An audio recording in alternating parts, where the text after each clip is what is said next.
İkinci, Peygamber aleyhisselamның madhiyesi eytiladi. Şapqatlik egam, söyimlik Peygamberni avatdi. O, xalq ichidin tanlang'ini, kishilarning yaxshisi edi. U qorong'u tunda xalqqa mash'al bo'ldi.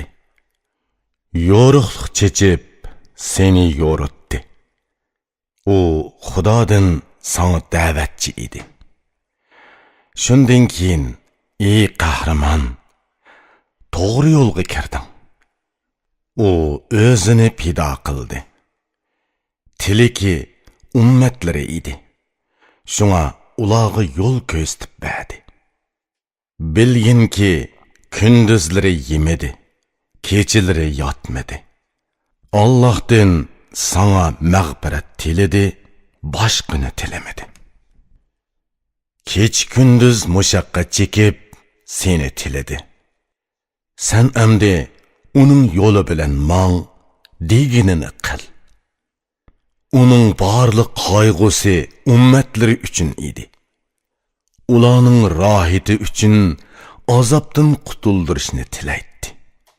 U ota-onadanmi mehribon edi. Xudodan davomliq yaxshilik tilaydi.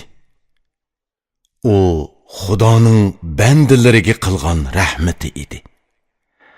Uning mijoz xulqi yaxshi, qiliqi tuz edi.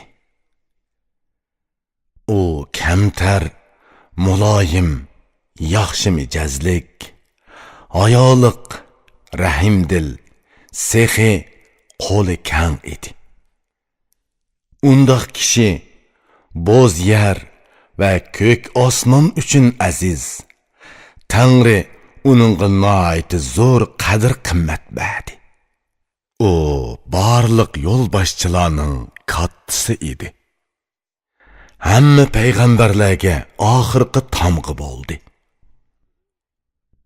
Uning yo'liga ko'ngil bog'ladim. Uning deganlariga ishonib, xushallik bilan so'zini angladim. Ilohim, ko'nglimni kuzatgin. Qiyomatda so'yimlik payg'ambar bilan birga turg'izgin. Qiyomatda to'lin oydek yuzini ko'rsat. Ilohim menga uni yo'l ko'rsatguchi qil.